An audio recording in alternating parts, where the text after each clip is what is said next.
Guys আজকে আমরা ঘুরতে গিয়ে এসেছি। আজকে আমরা ঘুরতে গিয়ে এসেছি।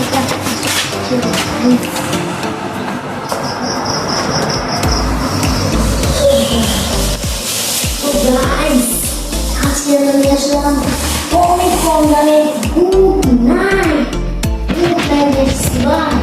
এটা আপনি কম দামে পেতে পারেন। এটা আপনি এইভাবে ঢোকাবেন, ঢুকিয়ে এইভাবে খুলে লাগাবেন, এটা আগে লাগাবেন।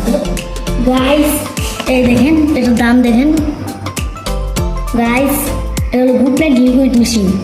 এই দেখেন এখান থেকে আপনার যে ধোঁয়াগুলো বেরোবে, সেই ধোঁয়া আপনার না ধোঁয়া সত্যিকার ধোঁয়া বের হবে না, ওটা একটা সেন্ট, ওই সেন্ট দিয়ে বের হবে, বের হয়ে চলে যাবে। কিন্তু আপনাদের জানালা দরজা যা আছে সব বন্ধ করে দিবে। আর এটা উপর দিয়ে 30 সেকেন্ড রাখবেন, আপনার মশা মরে যাবে। সকালে উঠে দেখবেন লক্ষ লক্ষ মশা আপনার বাড়িতে পড়ে আছে। আর এটা 1 মাস ব্যবহার করতে পারবেন উপরেরটা দিয়ে, হচ্ছে। তো গাইস আমাদের আরও ভিডিও দেখার জন্য সাবস্ক্রাইব করবেন, লাইক করবেন, কমেন্টে লিখে যাবেন। তো গাইস দেখেন আমাদের গুড নাইট মেশিন।